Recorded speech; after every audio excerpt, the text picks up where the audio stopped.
Canada is the fourth biggest oil producer in the world, and Alberta is a massive part of that.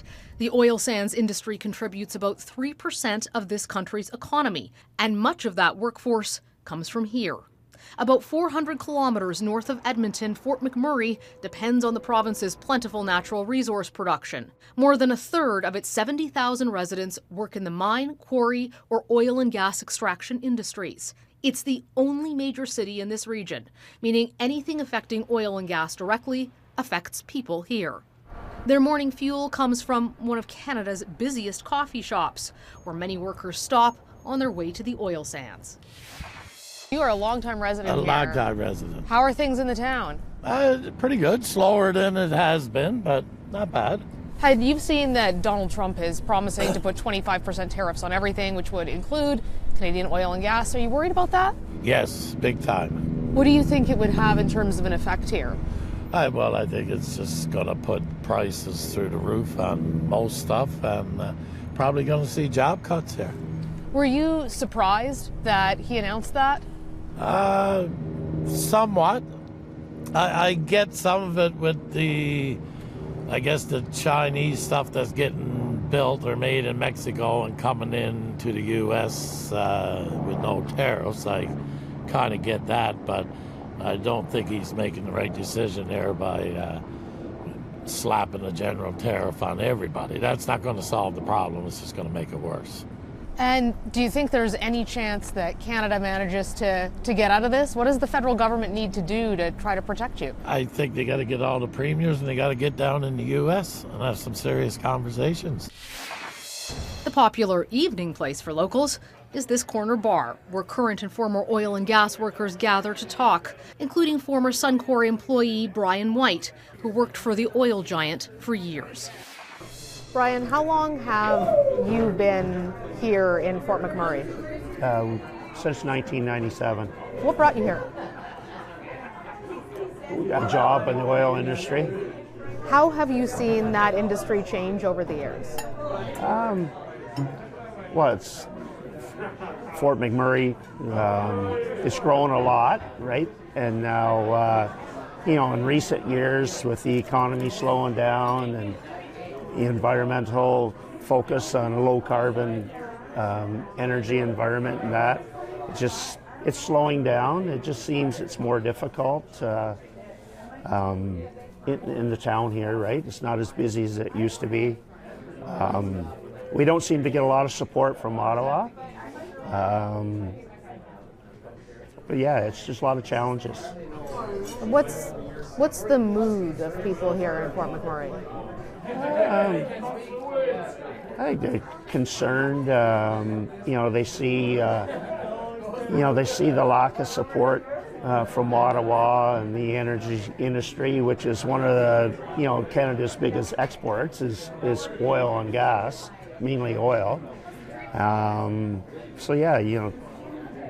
They're not confident that our government has their back. Our federal government. Our provincial government, they support the oil industry, that, they understand that it's important to the economy of the province, but you seem to be fighting an uphill battle with Ottawa. What was your reaction when you heard Donald Trump say he's going to put 25% tariffs on everything, which of course would include oil coming from Canada into the U.S.? I was a bit shocked because, leading up to the last few days, there was lots of discussion that, the oil industry would be excluded because of the importance to both Canada and the U.S.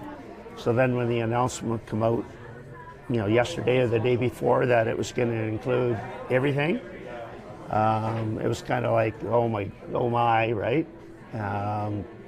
How's this going to impact us? It's going to be another challenge that we're facing. Will he do it? Right?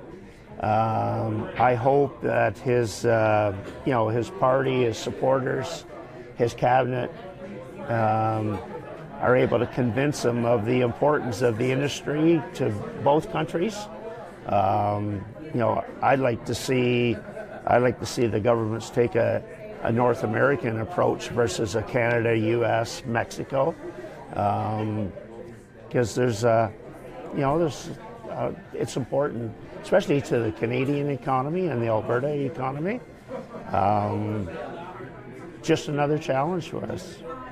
If you could sit down with Justin Trudeau and Donald Trump at this table, what would you say to each of them? I don't know if you can put it on camera or not, but I tell them to smarten up, right? Come on, guys. We need to look at this as what's good for both countries, not just, the U.S. or Canada. My worry, though, and that, that scenario that you're talking about is that, I don't know where Trudeau sits in that conversation. I don't think Trump has a lot of respect for him. And I think he demonstrated that in his first term. So I think we need some strong leadership, and I'm just not sure that we have that leadership right now in Ottawa. What do you think will happen to Fort McMurray, the oil industry, the people in this town who are in this bar, if those tariffs do go ahead? Well, I can see potentially a loss of jobs. Like investment money's going to go elsewhere, right? The money's going to flow. The money's going to flow where they can, get their best return. And we're already seeing, the multinationals move out of Canada, move out of the oil patch. So it's just going to be, again, another headwind versus a tailwind for the energy industry and the province of Alberta. Brian, we really appreciate you taking time out of the bar with your friends to talk to the West Block and to Canadians about this, to help us understand that Fort McMurray perspective. Thank you so much. Well, thank you. I just hope cooler heads prevail and common sense comes to the forefront, and our leaders do what's right for both countries, not just the U.S. or Canada.